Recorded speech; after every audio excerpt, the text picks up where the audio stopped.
This doesn't look like much, just a narrow hole in a mountain. And this guy on a motorcycle halfway through the tunnel is wearing what appears to be a gas mask, something you would wear in World War II, right?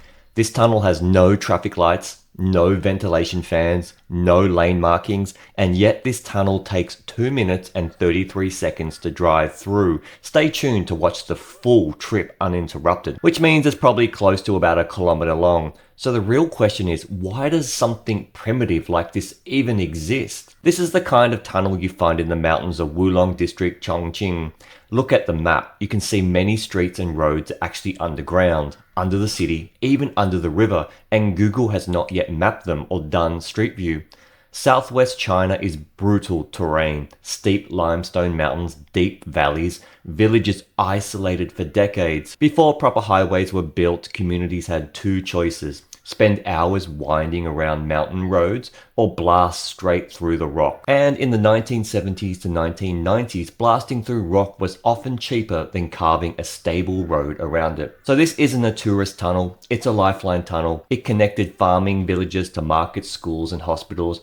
Without it, the drive might take about an hour. This way, it takes just 2 to 3 minutes. Based on the 2-minute 33-second drive time, even at a cautious 20 to 25 kilometers or about 12 miles, this tunnel is likely somewhere between 800 meters and 1.2 kilometers long. See the cables here running along the wall? That's not just decoration. These older rural tunnels like this were often upgraded gradually. These cables were there for basic electrical lines for lighting when it was being built, for drainage pumps when it was being built, and sometimes communication lines for nearby villages and internet. Instead of embedding them in concrete like modern tunnels, they're simply mounted along the rock face.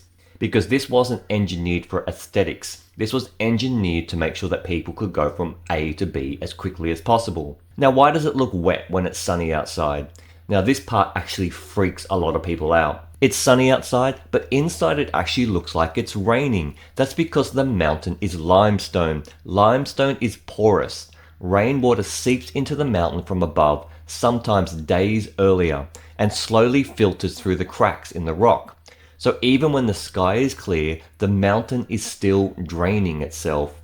That's why the road is wet. That's why there's a small drainage channel running along one of the sides, as you can see.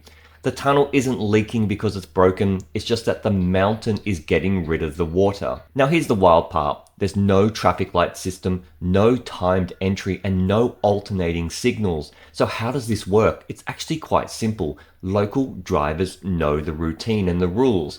These tunnels often serve only 1 or 2 villages. Traffic volume is extremely low and normally motorcycles. Maybe a few cars per hour. Drivers usually honk before entering. If someone's inside, you just have to wait. They might even honk the whole way through.